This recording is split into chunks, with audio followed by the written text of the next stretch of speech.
Shaw, Sunship, Dizzy, and John Kahn, dedicated to pursuing a piece of our cultural heritage through interviews with my music heroes. This is The Jake Feinberg Show.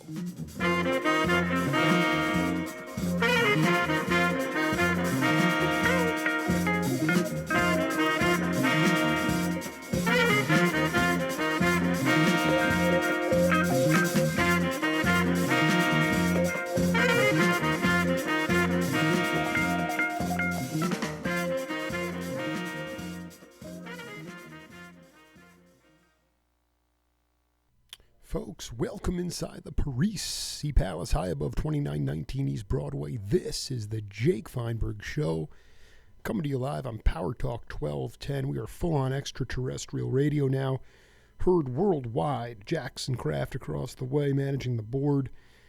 Stream all our local live shows through powertalk1210.com.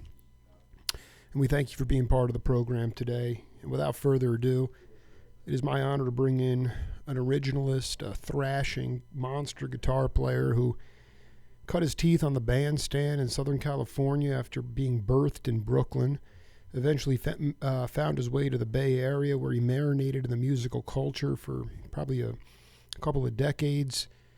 He did go back at some point in the early 80s to receive a law degree so he could sustain into the future, but he still continues to play and woodshed. And it's just an honor to connect with him. Barry the Fish Melton, welcome to the Jake Feinberg. Good. Hello. Barry Melton, welcome to the Jake Feinberg Show. Well, thank you, Jake. How are you? It is so great to connect with you, sir. It's an honor. How are you? I'm just fine. Good. I'm just fine. I wanted to start off by asking you if you ever crossed paths with the fiddler Scotty Stoneman. No, don't know him. I just only asked that because some of your first professional work was at the Ash Grove in Southern California. And yes. I just wanted to know some of the bands that you played with at the Ash Grove. Well, I didn't play with bands. I was a folk musician. Two of the people who I knew as a kid in the Ash Grove who are still around and I see from time to time are Taj Mahal and Lester Chambers of the Chambers Brothers, because they were a jug band back in those days. Played the Ash Grove. And I play with Lester from time to time. He's a dear friend. So I see some of my old Ash Grove pals. David Lindley, I know, is around. He's from back in those days, as is Ry Cooter. All old guys from the Ash Grove era of my youth. I guess the better question is, my understanding of the Ash Grove was that, at least in the early '60s, it was a hotbed of bluegrass activity. In your case, it was jug band music or folk music. How old were you? And you were able to were you getting paid for the gigs that you were playing on a nightly basis? Oh, here and there. I mean, I was like 16, 17 years old. And you may think of the Ash Grove as bluegrass, but in fact, it probably today would be called Americana, meaning it was bluegrass, it was blues. In fact, the first guys that I met at the Ash Grove were Mance Lipscomb and Mississippi John Hurt. Mm-hmm. Ed Denson, who ultimately became our manager, was road managing Mississippi John Hurt when I first met him down at the Ash Grove. Booker White. I remember Mother Maybelle Carter used to play the Ash Grove, and I remember she got sick one night, and her son-in-law, Johnny Cash, showed up and played the whole night acoustically. I mean, it was a... Barry, you there? He got so excited, I think he hung up his phone.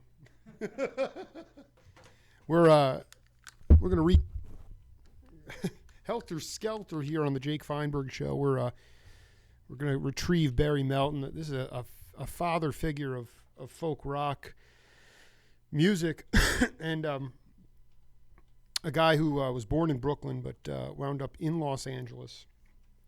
And as he was just saying, played with the Chambers brothers, one of the Chambers brothers and Taj Mahal when they had a jug band, and then made his way up to the San Francisco Bay Area, where in fact he connected with Country Joe in Berkeley. His original intention was to go back to school, but then he got caught up in the folk scene, the burgeoning folk scene that was also tied into the political constructs of the time, the political mores of the time. We have the Sonic Ghosts playing with us, but I think we've retrieved him. Barry the Fish Melton, welcome back, baby. Yeah. Hey, we're having technical problems. No, I just thought I thought you got so excited you might have possibly hung up the phone, but it's okay. Nope. So you were in the midst of talking about Cash showed up, but how old were you? Yeah, I mean, I don't know, 15, 16, 17. Right. I mean, I grew up in North Hollywood. It was just over the hill in Hollywood, not real far away. The LA folk scene was small. I remember people who people might be familiar with today. I remember when the Byrds were forming, Jim McGuinn and David Crosby, those guys. Absolutely. I'm an LA folkie, and that's. Well, no, I mean, I just had an opportunity. Cross is coming next week to the Fox Theater in Tucson, and I interviewed him a couple weeks ago, and he was talking about Allen Ginsberg coming all night and dancing with his partner on the Sunset Strip when the Byrds were first starting out. So that scene, that's what you were part of, and that, but also kind of a pure folk music scene before rock music came along. I'm talking about the pre-Byrds LA folk music scene. And Byrds then started to play Ciro's. That was a real attempt at doing electric rock and roll, I guess. Sure. Why don't you talk? Can you talk to the audience, especially the non-musicians out there? But when you talk about pure folk scene, what you mean by that? Well, what I mean is definitive folk music. We were, and really it was kind of two camps, roughly. One was country music, which I suppose you could include bluegrass, but quite frankly, there wasn't a whole lot of bluegrass around back in those days. And blues, country blues. Guys like Mance Lipscomb, Book of White, and then the songsters, Mississippi John Hurt, Reverend Gary Davis. There was a sort of white folk tradition and a black folk tradition. White folk tradition, Doc Watson played at the Ash Grove lot. And then there were us kids, us baby boomers or whatever we were, that generation of folks who were trying to learn from the older folks. And really, I would divide that group up, although we all crossed over a bit. There were people who were really interested in the white country tradition, and then there were people who were interested in the African American blues tradition. And it sort of divided up that way in a weird way. I mean, people were either trying to learn one or the other. The blues tradition being a more finger-picking oriented exercise, and the white tradition being flat pickers. Where did you come in on that? Where did you fall? I'd say blues mostly, more than white music. But I know that music as a kid, grew up with that music, and so I know that tradition. I think it'd be fair to say that I'm an old folk musician, and in that sense, yeah.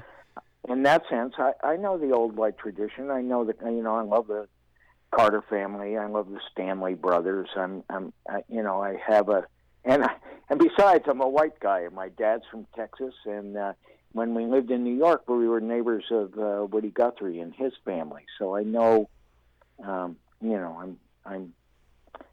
kind of blend of both worlds, I suppose.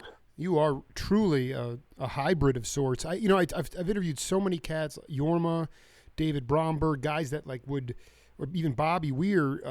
Bob, if the Dead were playing in New York, he would go to Queens and spend time in the Reverend Gary Davis's basement playing. And it's, I guess, more to the point. I mean, you can differentiate the country white style and the finger picking, the blues, more blues based style of music. But what about? Was it something also about the authenticity of these characters, the fact that they didn't have any teeth, they might have been blind, but on top of that... Now, don't pick on them for that. I'm not. No, I'm not. What I'm saying is... Richie Havens didn't have teeth, and he was much younger. I mean, we can go through all people that don't have teeth, but my point is that in today's world, you get a singer, and she finishes a tune, she says, how did I sound? And the engineer said, terrible, we can fix it. Don't worry, come on up. Okay, back then, they just burned. They burned, they were themselves, there was authenticity, there was truth, and obviously we've talked a little bit about politics and authenticity in the 21st century, but I just wonder, seeing those guys originally, setting technique aside, if you were inspired by the fact that they were accessible and they were authentic people. Yeah, I'll tell you, maybe one of the biggest differences, those folks, and the reason why we sought them out was in an effort to be authentic ourselves. And those people, meeting Gary Davis, meeting Mance Lipscomb or Booker White or Mississippi John Hurt, those are people who were truly from the oral tradition because there were no phonograph records when they were coming up. Mm-hmm. So to the extent they learned music, they learned it from other musicians. There was no other way to learn it. By the time my generation came along, you could actually learn music by artfully dropping the needle on the phonograph record, and doing it bar by bar. Right. Those people were directly from America's great oral tradition, which didn't have lines as discreet. I mean, Jimmy Rogers, the great music, recorded with Louis Armstrong and really had definitively African-American roots to his music, and it was a crossover between that white Appalachian tradition and the African-American blues tradition. So it wasn't as discreetly separated as we may separate it today. No, and that's why one of the reasons I do my show is that I need this perspective at 38, and I crave it, actually. I just want to be clear, though. I mean, I don't want to jump too far ahead, but when I listen to some of that early Country Joe and the Fish, and by the way, we'll get it, Barry Melton's nickname is the Fish, so that was probably one of the most, I don't know how to say this, refined and honed San Francisco bands out of all the ones that are often pegged. But when I listen to your guitar playing, there's a sophisticated quality to it. Your sequencing of ideas is clearly in order. It doesn't sound to me like you were one of these white cats who was like, yeah, I just want to be a musician. I'm going to start, I don't even know how to play, but I'm just going to pick up my instrument and figure it out. I mean, can you talk a little bit about how you there were with other bands from the San Francisco sound? I mean, there are certain bands that had members in them who were not professional musicians when the band started. And I just wanted to know how you, really developed your own sound, and if you felt that when you joined Country Joe that you really thought you were a professional musician at that point. Probably started that with just me and Joe playing together. And the band evolved from our duo. Our first performance as a band, in fact, was with Alan Ginsberg at the Life Sciences building on the University of California at Berkeley. Oh, this is unbelievable. We played with Alan Ginsberg and the Fugs, and we knew we were big time then. And it was Joe and I and a stand-up acoustic bass player named Richard Saunders. Actually, I think he may have been a gut bucket bass at the time. But that was the first sort of semi-electric version of Country Joe and the Fish. We didn't get the electric band until 1966, but we performed together in 1965, and we were folk musicians. Our first tour was for the SDS in Northwestern colleges. We played Lewis and Clark College up in Oregon. We played Reed College in Portland. We played, the University of Washington in Seattle. We were folkies. And it went from there. And then we put together the electric band. So really, we were not used to being in a band. Folkies played together, certainly, but not in any organized way that you could discern as a rock band back then. And that's true really of sort of my musical contemporaries. The Byrds were all folk guys. The Jefferson Airplane were folk players. Quicksilver was David Freiberg played in a folk duo before Quicksilver. We were mostly from folk music. Cipollina was an actual rock guitar player. He was like, played surf music and stuff like that. No, that's first of all, can you tell me what a gut bucket bass is? A gut bucket bass is a wash tub turned upside down with a O-ring in the middle of the wash tub, and then sort of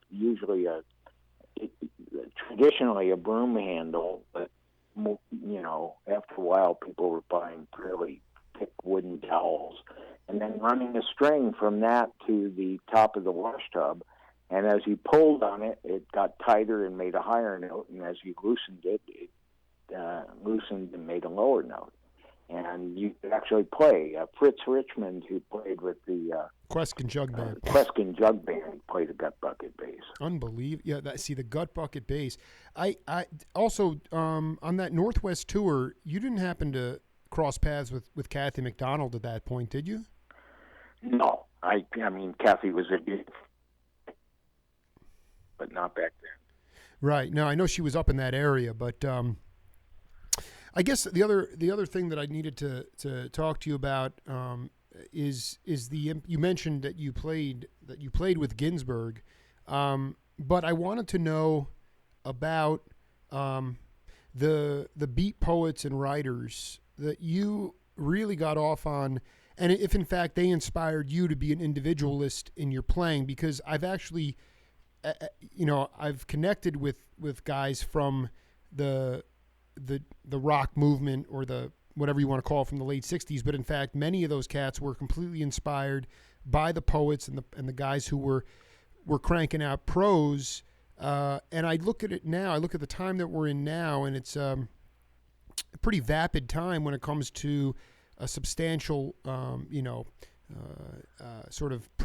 kind of stuff. And I wanted to know from you what, if any of those guys hooked you and inspired you. Well, absolutely. I don't think there would have been a San Francisco rock music cultural phenomenon had it not been preceded by the beatniks in the 50s. There wouldn't have been a San Francisco of the 60s. There wouldn't have been a counterculture there. The foundation was laid by people like Ferlinghetti and Ginsberg and Kerouac, who are San Franciscans. And Ferlinghetti still, as far as I know, owns the City Lights bookstore in North Beach.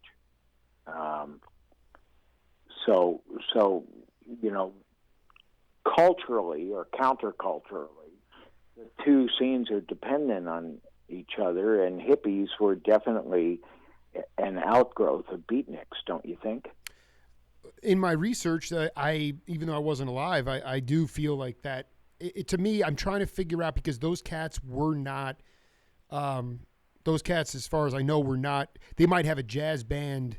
When I interviewed Marty Ballin a couple months ago, he talked about going into his basement and Lord Buckley was riffing poetry and there was a jazz band behind him. So I mean, they might have had music accompanying with them, like you and Joe, Country Joe in '65, but they weren't musicians themselves. So I'm just trying to find that link to saying, well, what inspired these younger guys to put their own individualistic imprint on the music? That's the fusing I'm trying to put together. Well, part of what I grew up on, though, was Lord Buckley and beat poets, and a counterculture for tradition. I mean, that's part of the roots of who I am culturally. Not necessarily musically, because musically, our music, American folk music, and the folk music scene of the early 60s and late 50s, which included people who were nominally beatniks, like the Limelighters, right? Mm-hmm. You don't think of the Limelighters as beatniks, but they are. They were part of that scene. They played at the Hungry Eye, which is where Lenny Bruce got busted, right? Mm-hmm. So there's a connection there in folk music and mix and jazz. That folk music ultimately becomes a species of jazz, meaning that what happened is what was brought into folk music and what makes San Francisco music unique, and then ultimately all the jam bands of today, is melding that folk tradition with an improvisational sense, right? Right, exactly. So that what you get is, in the end, you get a kind of folk music, country music, bluegrass music, melted with an improvisational sense of music. And then, when you're really there, when you can do what jazz musicians do, and that is suspend time. You get to that place, which I like to call the zone, where there's no more time, there's no more structure, except as an assumption. It no longer needs to be stated. You're in the zone.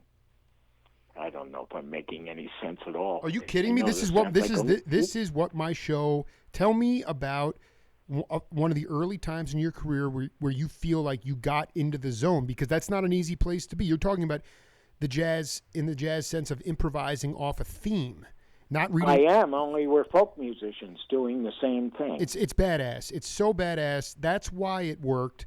Can you talk to the audience about a time early in your career where you can remember getting into that zone of improvisational euphoria? Well, and that's exactly where we began to get with the rock band, I'd say in the middle of 1966. I can't peg a specific date and time, but if you mix that together with legal at the time, just so no one is shocked by what I'm saying. No. You mix all that together with psychedelics and little folk music, an idea of what jazz is, right, and mix it with folk music, and you have, in essence, an improvisational zone in rock that probably the best exemplar of that preserved in contemporary culture is the Grateful Dead, right? Yeah, I mean, I think the Grateful Dead of 20 years ago, sort of out there in the zone. Yeah, on a consistent basis. But going back for a minute, you kind of went off on a riff. Were there, before you got to Berkeley, you mentioned Ferlinghetti, but were there any specific intellectual cats that you wanted to pinpoint that sort of culturally inspire you from a cultural point of view? Yeah. In fact, I hit the road when I was a kid. I was still in high school. It was the summer of 1964. And I read On the Road by Jack Kerouac and Woody Guthrie's book, like the same spring. And that, what was Woody Guthrie's book's name? You go. I'll look it up. Go ahead. Yeah. Anyway, I read both those books more or less at the same time, and then all I wanted to do was hit the road. So, I got my guitar and I hit the road, and the first place I came to was Berkeley. We lived, I stayed with friends of mine who were both guitar players. They lived above a motorcycle shop run by a guy who was taking motorcycle parts from Midnight Auto and other places unknown and assembling bikes out of them. Was the book called? Called the Chop Shop today. We didn't just boiling peyote on the stove and playing music all day. And we were in a fairly spaced out place, playing music and probably forming some part of the music that we now know today as psychedelic rock or something like that, and going into the zone with our music. But we were folk musicians playing acoustic guitars. Was the book called Bound for Glory? It certainly was. Bound for Glory, 1943. Though, as far as I know, was Woody wasn't boiling peyote or eating acid, was he? I don't think he was. No. Yeah, but so I want to because when I talked to Dave Getz, guy that I know you've collaborated with over the years, and Dave and Peter were both in Country Joe and the Fish in 1969. Yeah, no, in the reconfigured. When Janice left Big Brother, they joined us. Oh, smoking band. And Getz, just one of the humblest guys in the world, but he talked about this place in Berkeley, or in Northern California, San Francisco Bay Area, called the League for Internal Freedom. And that was a place that you could go with a card, similar today with marijuana.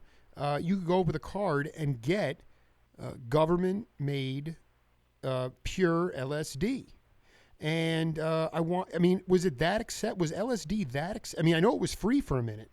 Was it that accessible where you could go into these places? And, I talked to Sam Cutler, the great road manager, and he was talking about, from England's point of view, you just had to go to the universities because all the chemists, they were being taught to make it. So that's where it was being disseminated from. But where did you guys get, not only was the acid pure, I really want to know how it was being disseminated aside, because it wasn't like you were, some patron of the arts showing up watching the music. You were playing the music. So, talk a little bit about how the legal LSD was disseminated into the the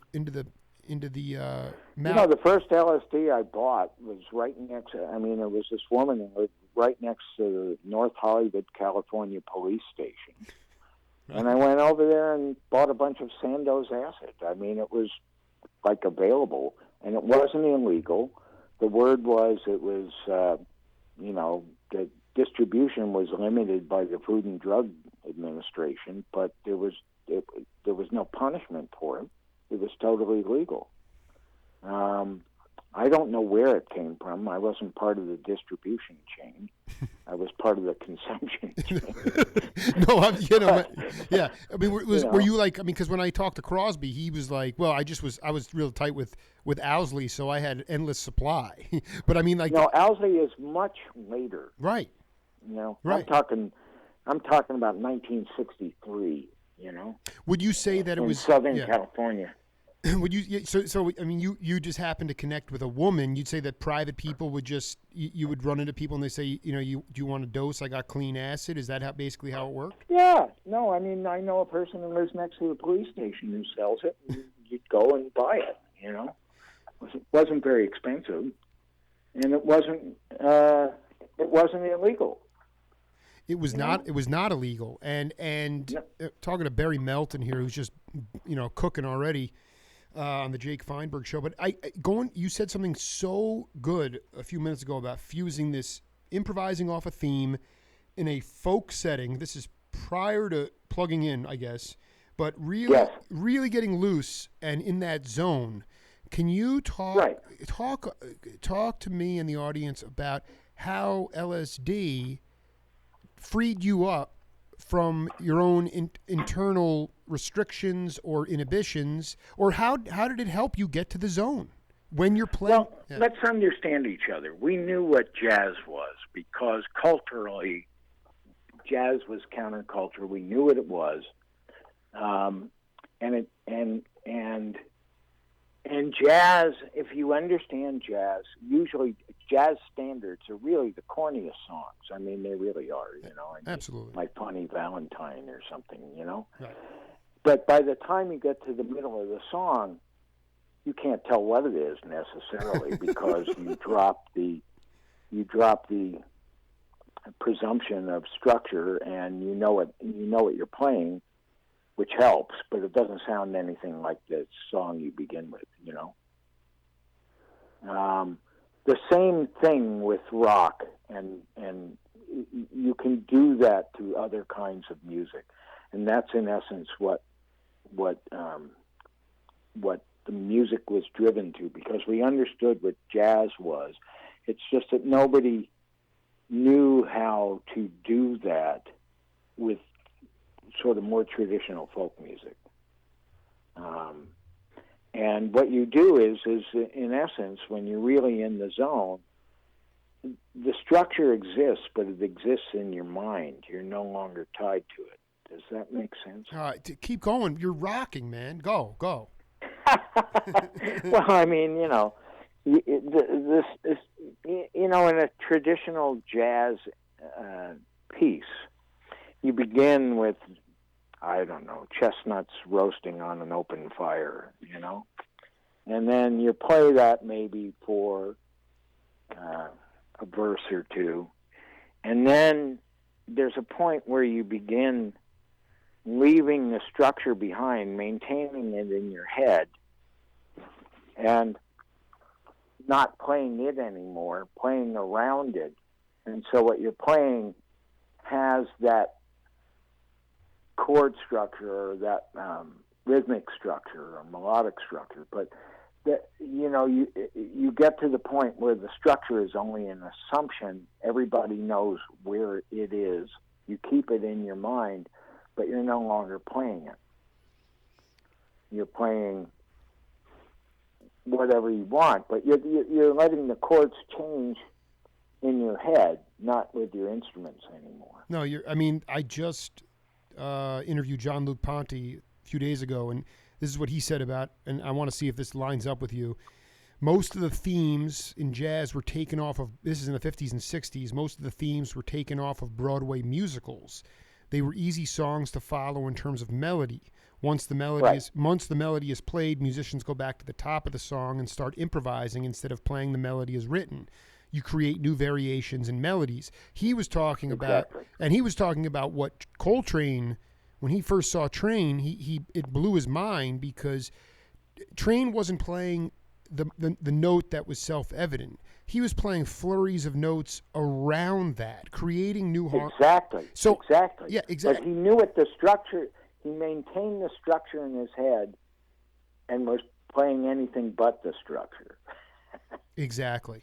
And that is what I have been, even though my wife and my kids look askance at me at times, this is exactly, why I do my shows, because Barry, is it fair to say that zeitgeist was palpable and drove you guys to further creation during that time in the 60s? Because I look at today's society and I say everything is so compartmentalized, everything is so formulaic.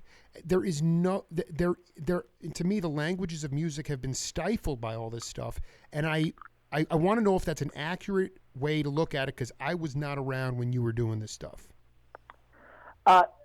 I can't agree with you entirely, because I got to tell you, there are people doing exciting things right now. In fact, if you really want to hear a music that's evolved into a true improvisational zone and approaches, that space, listen to modern bluegrass music, right? Which has become incredibly abstract over the years, and has evolved in a place that you never would have been able to foresee had you been a traditional bluegrass player 30 or 40 years ago. So there are musics that are evolving And to me, the results are quite exciting. When I hear people like, even more contemporary, Jerry, the dobro player, Jerry Douglas. Jerry Douglas. I mean, he's doing incredible stuff. I mean, that's really evolved. No, I'm not, and I don't want to make it sound that it's void. I'm just saying the propensity is not as there's not as much of it going on. I mean, to me, it's just the bands that were around. They were just and the touring circuit as well. I mean, I think that is something to be said of the idea of when you were with Country Joe and the Fish. How responsible do you feel the fact that you had a vibrant touring circuit to be able to go to different towns, play in some upholstered sewers for 2 or 3 weeks at a time, get comfortable with your own individual sound, and develop a fan base? How crucial was that to the longevity of Country Joe and the Fish? Well, I mean, but there was a viable record business back then. Absolutely. And there isn't anymore. In fact, breaking out now without record company backing, with no units to sell, with no big money being spent on production, is much more difficult. I mean, people really have to, doing music now has become like doing software or, internet browsers or something. You have to give it away free for 4 or 5 years and get people to like it. And then hopefully, after you've done that for a while, people like it so much they're willing to pay for it, Absolutely. Like the paywall at newspapers or something, I mean, you need people to actually want your product, and then you have.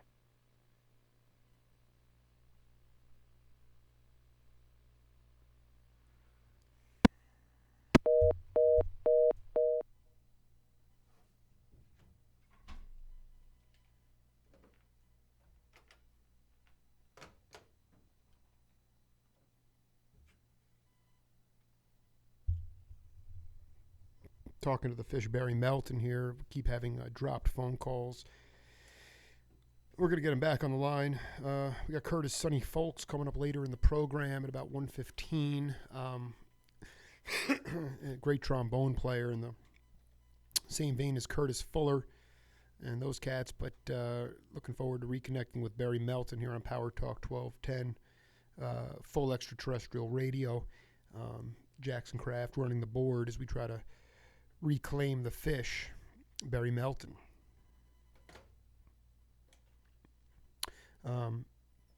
Next week, a couple of announcements. We got Dave Grusin, the great piano player, coming up, and also Wavy Gravy. Hopefully we will not have these similar phone issues. Who knows on whose end it is. So we're about ready to clock back in here. Well, we're. Are we live? Yeah, I'm Barry. I'm sorry, we're just the spirits are screwing around with us today. So welcome. Yeah, I noticed. Yeah, you were gods. You were in the middle of riffing on something there. But can you talk about the first time that you saw John Coltrane perform live? I didn't see him till later. Unfortunately, I saw him in New York. I think it was at the Village Gate or the Village Vanguard, one of those places in the Village, a Village Jazz place. It was pretty exciting. What I did get to see in terms of improvisational music that really affected me the most when I was young, as I saw Ravi Shankar playing with Ali Akbar Khan at the World Pacific Studios in Southern California. That is so badass. Richard Bach, yeah. What's that? It's Richard Bach. He owned that label, yeah. Yeah. Yeah, I mean, I remember going to a recording session, someone dragging me in. Another great improvisational tradition, by the way. Classical Indian music. Oh, I mean, it's just the same stuff that we were. What was? Can you talk about that experience, seeing them and how they improvised off each other? I mean, one was playing the sitar, the other was playing the sarod. They weren't playing with Alu Raka, were they? Yes, they were. Just talk about how it opened. And Allah Raka is another great, and of course I'm good friends with his son, Zakir Hussain. I love Zakir. I did an interview with him about 3 years ago. He's unbelievable. Yeah. So, but there we are. I mean, in a way, growing up in the early 60s and being a musician and having these improvisational templates in front of us, like Indian music, classical Indian music. I've known, Indian musicians ever since I was a teenager. And then having jazz musicians out there who were, also improvisational geniuses, similar kinds of improvisational traditions. It was inevitable that we folk musicians would figure out an improvisational art form that would work for us. So I don't think, sometimes people want to frame it in terms of drugs, and I don't think drugs had anything to do with it, honestly. I think musicologically it can be explained as some melding of the jazz art form and the Indian classical art form into the American folk music art form. So we're all musicians worth of salt are musicologists of a sort too. We know where it comes from. Yeah, I just my feeling is that you take a band like the Grateful Dead. There's no doubt that, and you were part of this those Bill Graham bonanzas that would have Tiny Tim, Miles Davis, and the Grateful Dead on a bill. There's no doubt that Garcia was heavily affected by the fact that Miles Davis played with the band. He played with the band. You know what I'm trying to say? They communicated. Miles would put himself right there, and that had to have some kind of inspiring leadership effect on those cats. I mean, it's not just the music, it's the leadership. That's one of the L's of my show, is just the idea of being, I talked to Dave Holland a while back, and the great bass player, and he just said when Train first joined Miles, he kept going up to Miles on the bandstand saying, "What do you want me to play? What do you want me to play?" Miles kept turning his back on him. It finally dawned on Train that he said, "Oh yeah, okay, Miles brought me in because he wants me to play what I feel." And it finally dawned on him that's what he wanted to do. Those guys, that's kind of nonverbal communication and leadership. That's an intangible thing. That can't be explained in just the music, That's right. Where this music, now we have a tradition, I guess, of like world music, where people from different disciplines, where Yo-Yo Ma plays with, somebody from the other side of the world. We've music is, to some sense, fused together regardless of the background or tradition that the musician comes from. And I think that's very exciting. But it's a phenomenon that's only been around for maybe 40 or 50 years. We used to be much more firmly rooted in whatever tradition we grew up in. And this concept of a world music that's very contemporary, or certainly within my lifetime. Yeah, no, you just brought up seeing Ravi Shankar, who was discovered by Dick Bach, who was the head of World Pacific Records. And Jean-Luc was telling me this week, how progressive was Dick Bach in the sense that he had already coined the word world music, but yet that term really became fashionable 20 years after. So it's part of it is also that there was these, some of these places were in complete darkness. India was still in darkness at this point, and now we're full interconnection in the era of YouTube.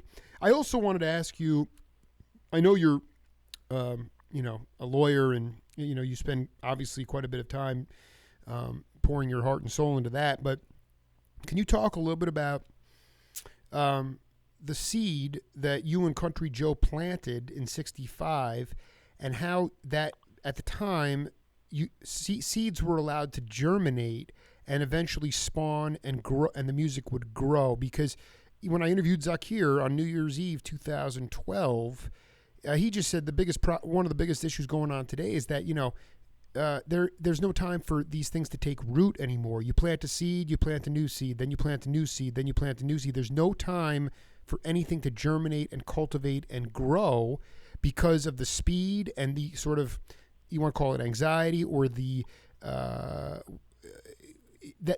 San Francisco sound, the sound of Country Joe, it didn't happen overnight. Now things have to happen overnight, and I wanted to get your take on that.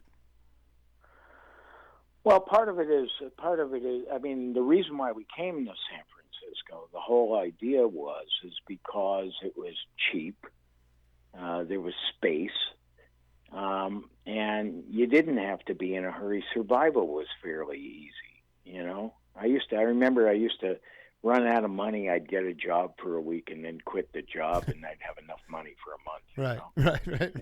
It's like, full employment was an assumption, and survival was not an issue. Things were easier in that sense in the 60s than they are now. And that was before food stamps, man. I mean, we were really living off the land in a very possible way. And that doesn't exist so much anymore. People are driven to throw things together and make money at it with relative rapidity, or it won't work. And we were almost, you asked at some point, about being a professional musician, and I don't think the first Country Joe and the Fish album is a professional album. I think it's an album of indigenous music from the Bay Area in the middle 1960s. It's not really all that professional, because we didn't worry about supporting ourselves or making money, or that wasn't really, those weren't primary concerns. Our primary concerns were artistic, and we didn't need to make a lot of money in order to survive. Survival is a much more dodgy proposition now than it was then. Do you feel? I think that maybe you weren't conscious of it at the time, but because of the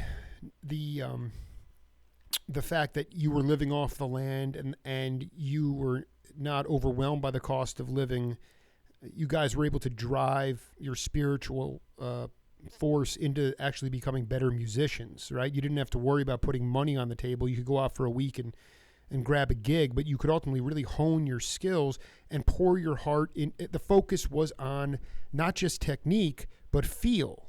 We were living very marginally. It wasn't our idea to play songs that anyone knew. It was our interest in playing stuff that was original and unique, which limited our market, and we weren't worried about marketing all that much. It's just sort of happened organically, Right.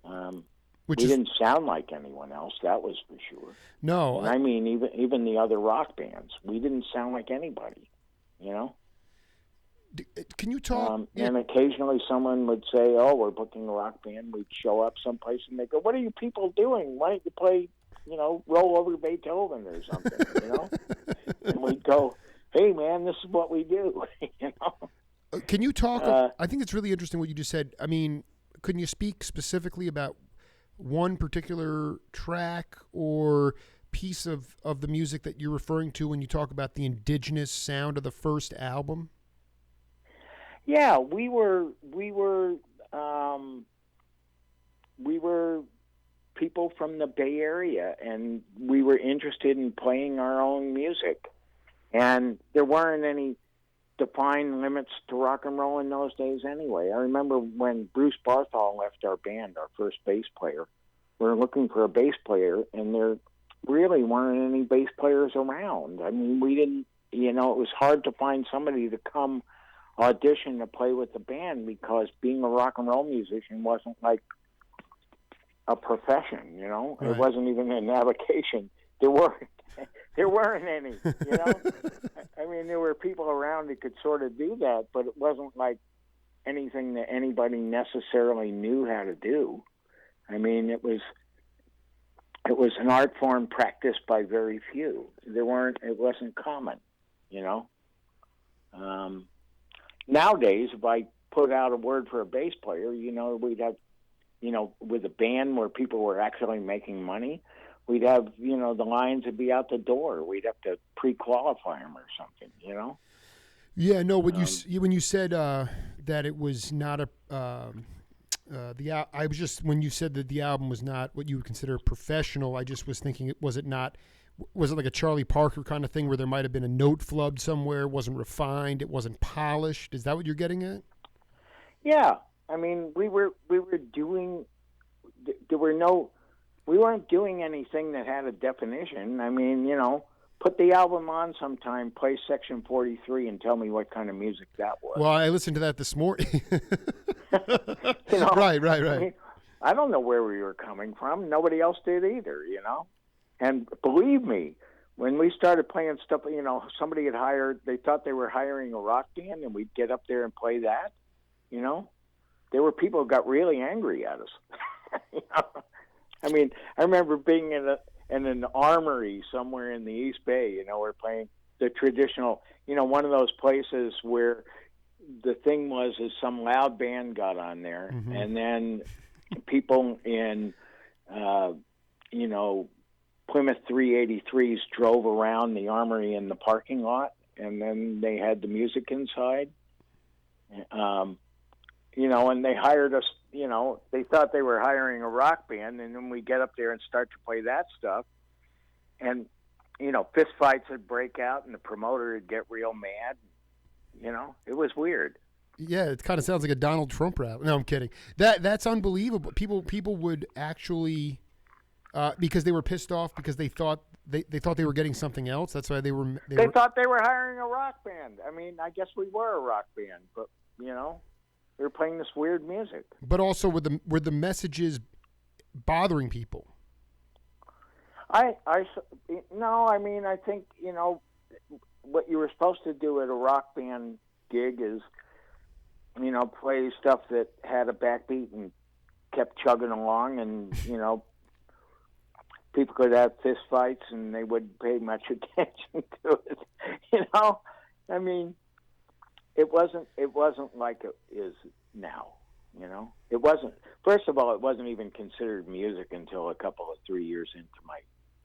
I mean, rock music wasn't really music, right? It was something that kids listened to. Yeah, teenagers was just kind of a new word. Yeah, I mean, the whole thing was new. We didn't get I mean, I'm trying to remember when I saw my first intellectual rock and roll music review. Nobody reviewed rock and roll. It wasn't music. Wow. It wasn't taken seriously. Right. It was something that kids did out on the edge of town and got in fistfights over, and drove their cars around the venue real fast, I mean, no, I'm with you. No, this is fantastic. You know what? But it's so great because, and now we get to this point where we're at with Live Nation and Clear Channel, Barry, my show is focused on the 4 L's, and so one of the L's is love, and I wanted you to talk about your concept of love and how you bring love to the world. Oh my God, that's a tough one. Curveball, yeah, curveball. Yeah. I try. I'm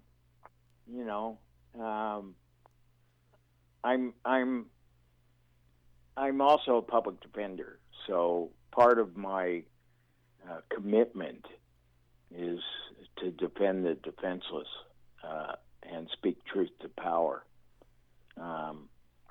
And I guess I always felt that way as a guitar player too, that what I was doing wasn't worth a whole lot if I wasn't saying something and if I wasn't speaking out and speaking up. And to me, that's strongly linked with love and commitment and honor and doing the right thing, both as a musician and as a public defender, because it's not just a job, it's a commitment, it's a way of life, it's caring for your fellow human beings. and I feel like I always had that commitment and have that commitment as a human being. The most important gig I can get called for at any particular time is a benefit. I still probably half of what I do every year is I play benefits, you know, Sure. to help someone in trouble or to play for a cause or a political candidate. Like just recently, somebody called me yesterday. I mean, that's a large amount of what motivates me, and it's what motivates both of my careers, my musical career and my legal career. I've never practiced law for money or to make money. I practice law for people, to help people. I play music for people, to help people. And if I make some money, well, that's great, but it's not the driving force in my life. You know, I have bigger things that I do what I do for. Would you say that the bigger things encompass love? It's more about fighting? Absolutely. Yeah. I do it because I love people, because I care about people. Yeah. That's beautiful. And that's why I play music, and that's why I practice law. And one of the things, you know, the reason why I love being in a band is because it's a way to communicate with people on a whole other level that's not verbal. So, yeah, that's some part of what drives it. Right, and it's my show is about trying to get you to express verbally musical language communication, which can be tedious at best, but that's essentially, as a non-musician, that's what I try to do, because I was going to ask you about taking love a step further and love on the bandstand. You talk about that feeling inside. Could you talk about that feeling inside of communication? Well, and some part of it on the bandstand, and when it works right. I mean, it doesn't always work right. You need a lot of elements to come together in a band for the band to really get there. I mean, everybody has to feel good that night. You know, a lot of nights you show up, you feel great. The bass player's feeling marvelous. The keyboard player is really witty, and the drummer's sick. Right. in which case, it's going to be hard to get there that night because the drummer has a cold. You know. Right. It requires all the elements to come together in order for it to happen. Is there like, if the drummer's under the weather, but everybody else, like the three of you, are feeling hot, can you raise that person up and get them to transcend, so the music transcends? To a degree. To another degree, if you got a temperature of 102, you got a temperature of 102. No, I'm serious. I know. It takes more than one I mean, it takes everybody clicking together for it to happen. And, you know, who knows? I mean, the guy could have had 3 breakdowns in his car on the way to the gig, and so it's just never going to come together for him that night, you know, or me, you know. Stuff happens in the course of a day that can ruin the evening. But when it comes together, it's a wonderful thing. It's very, very special. And for me, some part of it is the willingness and the ability of all the individuals to sacrifice for the whole, to make the whole greater than the sum of its parts. And those are special kind of musicians. Those are the only kinds of musicians, quite frankly, that I'm interested in playing with. People who understand the mission of being in a band is to make the band greater than the sum of its parts. I don't know. Am I talking gibberish? Or no, you're a lawyer. You're riffing really hard right now. I love it. Can you talk about your relationship, musical and personal, with Robert Hunter? Oh, Bob is an old friend. There was a time when I was going back and forth from London, actually before that even, where Bob was living in London with his first wife. And I was poor and just signed with a British recording label. And staying at Hunter's house mostly, and we were playing together a lot. He's a really wonderful guy. One of the great intellects in rock music, I think. And I think we had a friendship that was really special on some levels. For whatever reason, our life paths have fallen away from each other, but when we see each other, we instantly spend hours together, and it's a great thing.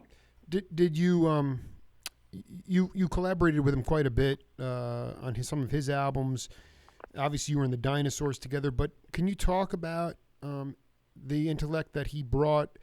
I was listening to, I saw this hysterical video on YouTube of David LaFlame interviewing you and Bob Hunter, and LaFlame was like, well, without Bob, the Grateful Dead would probably be still singing "Good Lovin'" or something like that. and I mean, partly it's that's not an exaggeration. I mean, I think that from my peers who love his tales. I mean, can you talk a little bit about his intellect and how he infused that into the music?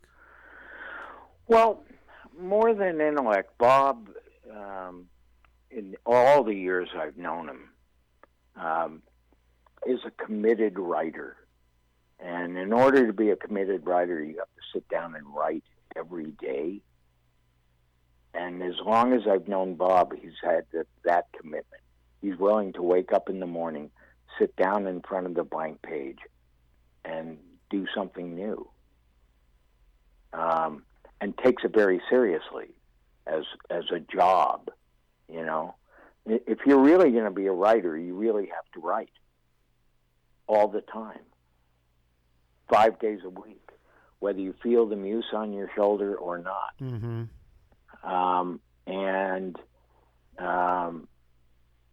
I don't know what Bob's ratio is of trash to not trash, or what's great that, my friend Mickey Hart used to have and he probably still does, a little sign in a studio that says, record more than you erase. Yeah. And there's we're all self-censoring. And it's hard to know whether you've thrown your greatest work in the trash can, and the trash man has already come and picked it up, I know. I did that with Chico Hamilton.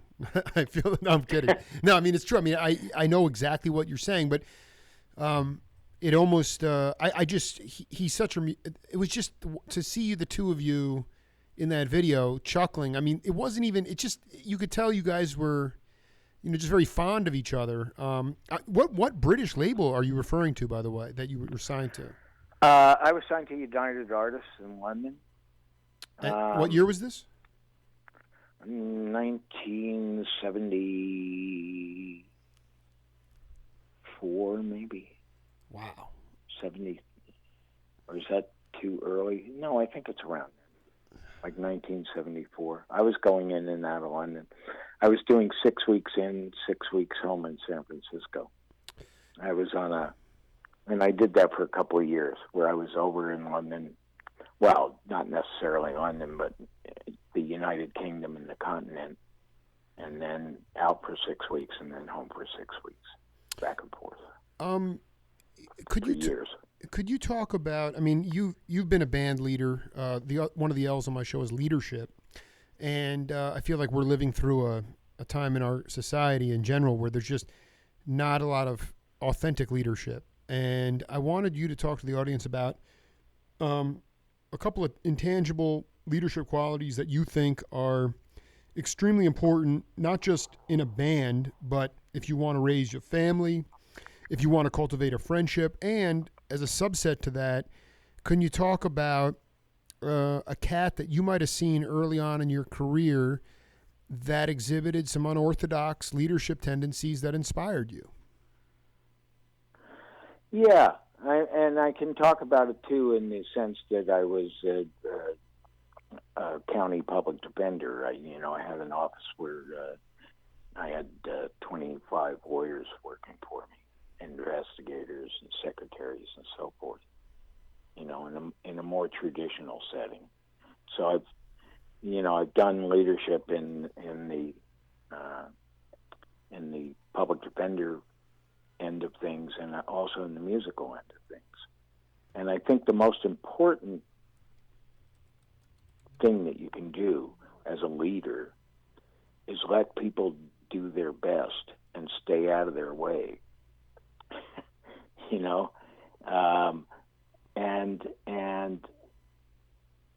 And step back, I think, is an incredibly, you talk about Miles Davis not engaging with Coltrane when Coltrane was asking him what to do. Mm-hmm. And that sounds like an incredible leadership lesson by Miles Davis. I mean, part of it is your job up there on a stage leading a band is to facilitate the best performance out of each of the band members. And then you add your part, but I think in a way the leader is the most circumspect person about what they're adding, because if you're doing it the right way, you've let everybody contribute before you've contributed. Exactly. Everybody else goes first. Can you say that there in your public defender career, or even in your, I mean, I just want you to talk to the audience about how long it took you to feel comfortable and secure enough to allow people to express themselves. Oh, it takes a while. Yeah. And I wasn't all that good at it as a kid. That's the Barry Melton. I want to see video of that Barry Melton. No, I'm kidding. Go ahead. No, I mean, it does take a while. I mean, I was a young, impetuous kid. I was anxious to put myself out there. Although I must tell you that one of the things unique, I believe, to the San Francisco musical art form of my time was, and one of the sensibilities of the whole hippie psychedelic movement was letting your ego go. And sacrificing yourself for the whole.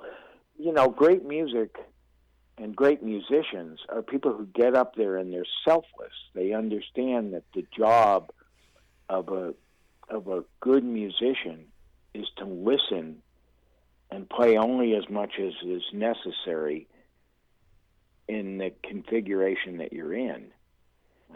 And the musicians I want to play with are the musicians who are the great listeners, who are not interested in pushing themselves. They're interested in being part of something that's bigger than themselves. And that's the leadership quality. Right, exactly. Yeah. Can you point to a couple of cats that in your music? I'm sure there's a bevy of them, but guys that you still love to play with because they're always listening. Well, I played with Peter Albin, who plays bass with me now for over 50 years now. Wow, that's awesome. Peter was in Big Brother in the holding company. He's like my brother up there. I mean, when I look around, and see him back there, there's something like incredibly comforting about seeing Peter up there. Banana, who I play with, my band now is all guys who are in those old bands that you talk about. But Peter, all those guys are willing to take the lead when it's appropriate, and they're willing to do their best at backing up whoever may be taking the lead when that's happening.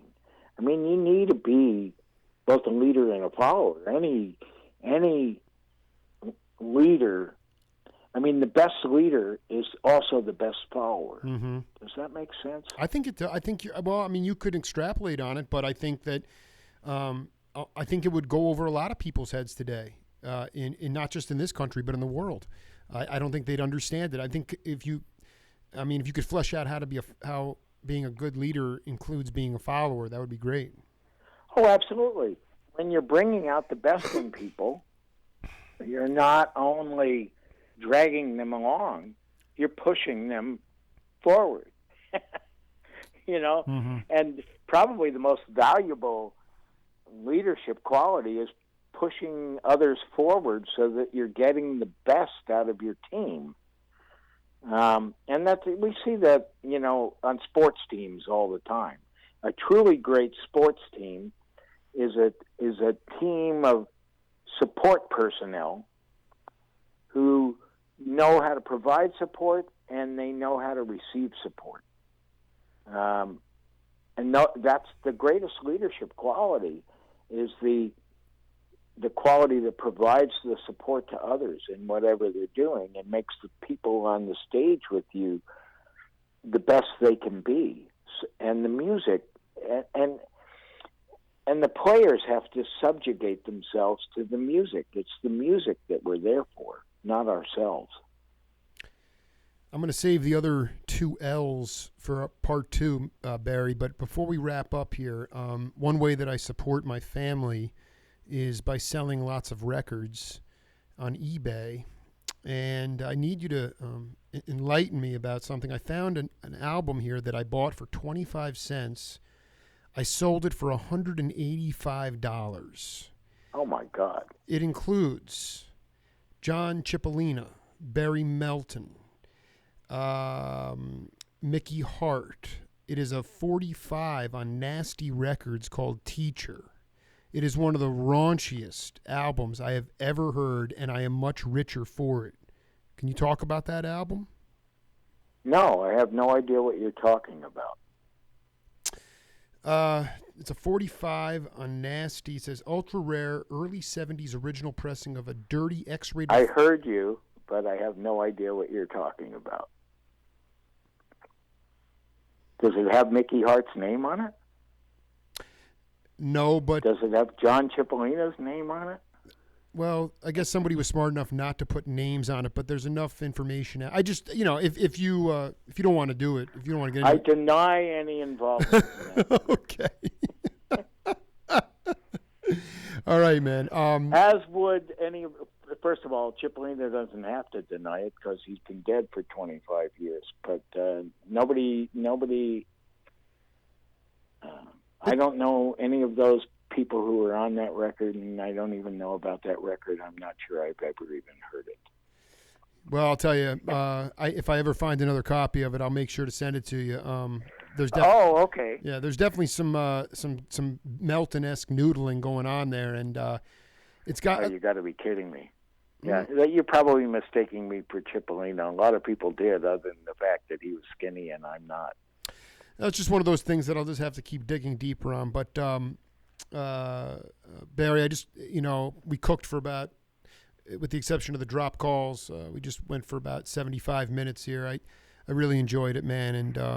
So do you end up editing this down, or are we on live? I never did figure that out. We've been live. We're live worldwide right now. I'm going to go home and edit the puppy down, and then I'll email you a full link of the thing, and I'll be transcribing a ton of stories from it as well. So, but I'm really happy to connect with you. I hope I had a ball, man. Okay, well, thank you, Jake. It's been wonderful. I didn't want to end on a nasty note, so to speak. No, there's nothing nasty to it. I mean, it is what it is. I mean, all right. For me, it was $180 for my family. I sold now that. You're talking. Yeah. So we'll be in touch, Bear, and thank you for being part of the program, brother. Yeah. Take care, Jake. All right now. Bye-bye. Bye-bye. We'll be right back on the Jake Feinberg Show.